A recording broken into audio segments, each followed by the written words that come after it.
Hello everyone, this is a very short video जिसमें आज हम कॉन्सेप्ट समझेंगे टॉसिंग ऑफ कॉइन को। तो this is a concept of tossing of a coin. सबसे पहले हम क्या देखेंगे, tossing of a single coin. ठीक है, तो जब हम tossing of a single coin करते हैं तो हमारे पास दो ही चीज़ें पॉसिबल हैं। या तो जब मैं कॉइन को टॉस करूँगी तो मेरे पास वो वाली साइड आएगी जिस पे नंबर लिखा होगा, और या फिर दूसरी साइड आएगी। अब वो वाली साइड जिस पे नंबर लिखा होता है, मतलब उसकी वैल्यू लिखी होती है कॉइन की, जैसे ₹1, ₹2, तो उसको हम बोलते हैं टेल। तो बेसिकली या तो मेरे पास क्या आएगा, टेल आएगा, और या फिर हेड आएगा। तो इसी कॉन्सेप्ट को प्रोबेबिलिटी में क्या बोलते हैं, जो आउटकम्स आती है सैम्पल स्पेस बोलते हैं। तो मेरी इस केस में सैम्पल स्पेस क्या हो गई, हेड या फिर टेल। ठीक है, अब अगर मैं देखूं दोनों को आने के चांसेस बराबर हैं। अगर मेरे पास अनबाइज्ड कॉइन है ना, बाइज्ड नहीं है, अनबाइज्ड कॉइन है, तो दोनों के आने के इक्वल चांसेस है। कुछ भी आ सकता है, हेड भी आ सकता है, टेल भी आ सकता है। तो मैं क्या बोलूँगी, प्रोबेबिलिटी ऑफ गेटिंग हेड कितनी होगी, probability of getting head which is same as probability of getting tail,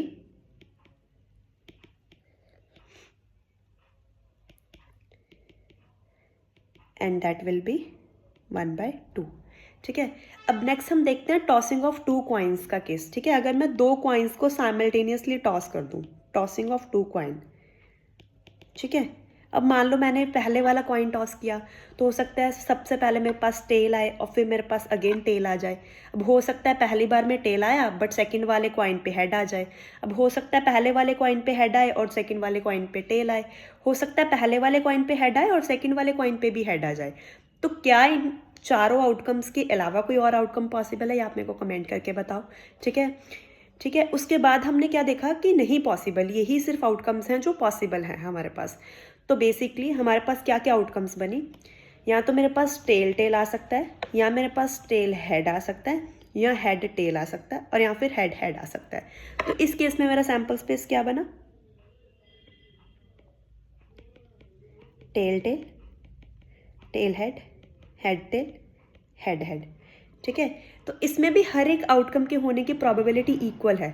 probability equal का मतलब क्या है कि चारों के आने के चांस बराबर ही हैं, कोई भी आउटकम आ सकता है। अब आपको मेरे को न्यूमेरिकल वैल्यू बतानी है प्रोबेबिलिटी की क्या होगी हर एक आउटकम की इन अ टॉसिंग ऑफ टू कॉइन्स। अब नेक्स्ट हम डिस्कस करेंगे टॉसिंग ऑफ थ्री कॉइन्स। मैं आपको डायरेक्टली बनाना सिखाती हूँ कि टॉसिंग ऑफ थ्री कॉइन के केस में हम सैम्पल स्पेस कैसे बनाते हैं, आउटकम्स कैसे बनाते हैं। अगर मैं टॉसिंग ऑफ थ्री कॉइन्स की बात करूँ, this is very interesting trick. अगर मैं तीन कॉइन्स को टॉस करूंगी तो कितने आउटकम्स पॉसिबल है। अगर मैं पीछे वाले दो केसेस देखूं, जब मैंने सिंगल कॉइन को टॉस किया था, तो सिंगल कॉइन को टॉस किया तो मेरे पास कितने आउटकम्स आए थे, दो आउटकम्स आए थे। तो क्या मैं उसको लिख सकती हूँ 2⁻1, है ना। और जब मैंने दो कॉइन को टॉस किया था तो मेरे पास चार आउटकम्स आए थे, तो उसको लिखा जा सकता है कितने आउटकम्स आए थे, बेसिकली 2⁻2। अब मैं अगर तीन कॉइन को टॉस करूंगी तो कितने आउटकम्स बनेंगे, 2⁻3।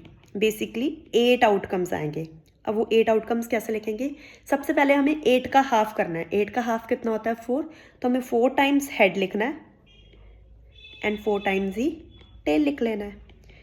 अब 4 का हाफ कितना होता है, 2। तो 2 times head, 2 times tail, 2 times head, 2 times tell.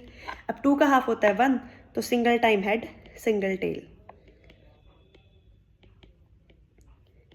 तो ये बेसिकली मेरे पास 8 की 8 आउटकम्स बन के आ गई, जो मेरी टॉसिंग ऑफ थ्री कॉइन के केस में आएंगी, और सबके आने के चांस इक्वल ही हैं। ठीक है, अब आप 4 कॉइन्स के लिए ट्राई करके देखना कि कितनी आउटकम्स बनती हैं। ठीक है, और आप क्या सारे आउटकम्स लिख पा रहे हो। This is one of the best trick to write the outcomes. इससे कभी भी आपकी गलती नहीं होगी। आप इजी तरीके से सारी आउटकम्स को बिना मेमोराइज किए लिख सकते हो। Thank you for watching and subscribe my channel for more such videos.